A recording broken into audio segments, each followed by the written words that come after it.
morning. Chris O'Hara back with us today, and for Charlie, here to answer your legal questions. If you have one, give us a call, 436-1212. Good morning. Good morning. Good to see you back. It hasn't been long this time. No, it hasn't. Thanks for having me. Okay, we're going to go ahead and get to the phones. We have a few callers who are on the line this morning and would like to talk to Chris. Hi there. What's your question? Yes, I would like to know about the legal name change and how to go by doing that. Well, usually the best way to get a name change is obviously to go through the court system. You probably, the most efficient way for you to do it, I guess it would depend on who you're getting it changed for, if it's a minor or obviously if it's an adult. Either way, it usually needs to go through the court system, and you have to have a court order that. Now, obviously, if there's a pending case involving a custody type situation, the name could be changed through the family law court proceeding in that way. It kind of depends on the circumstances. In any fashion, when you're wanting an order to make a name change such as that, you usually need to go through an attorney. I would advise you to consult an attorney with that, and it's not usually a very lengthy process in doing that. It just needs that all parties need to consent to it. Okay. Good question. Thanks so much for calling in. We have time now for another one this morning. Hi there. What's your question for Chris? Yes, hi. We are in a rent-to-own situation with my husband's boss because he bought out our place. We've been paying rent to him for about 2 months now, but we've still not seen a contract. What do we need to do? Well, in any situation like that, if it's, I guess it involves normally what type of property it is that you're speaking of. But in any case, you've started the rent-to-own process with him in paying him for what you believe the agreement to be.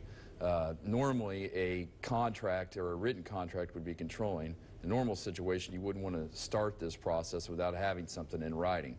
However, if there was a verbal contract, that still can be enforceable, especially if you've shown that you've acted on that contract, and both parties have acted on the contract, in that you've paid money for whatever it is that you're trying to rent to own, and the person of whom you're renting it to own is allowing you to do that, and there was an understanding at the time.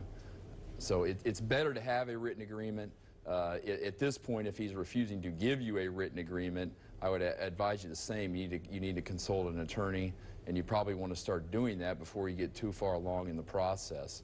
It may be something to where you have to seek action in a civil court to try to enforce the agreement of which you thought you originally went into with the person who's renting the property. Okay, that always is kind of tricky if you don't have that contract before you move in.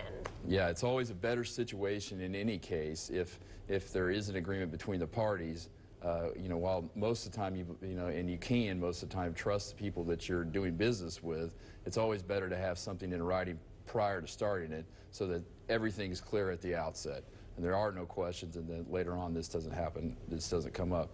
But even if that does happen, you still have the ability to go back and enforce it because there appears to have been a verbal contract and a meeting of the minds between the parties. Well, a verbal contract is really a contract. I think a lot of people may not think it is as serious as a written contract, but it can be. Well, it is serious and it is enforceable, especially in a situation where the parties have acted on it and you can prove that that happened. Now, if you've got witnesses that were there, obviously, that would have heard the exchange and the agreement that was made, that can help too. But it is something that is enforceable. I would suggest that you act on it now, before this gets too far along in the process. That way you don't get too far into it. Okay, thank you, Chris. Great question. And if you didn't get on the line today, well, Chris or Charlie will be back here next Wednesday to answer your calls. Have a great week.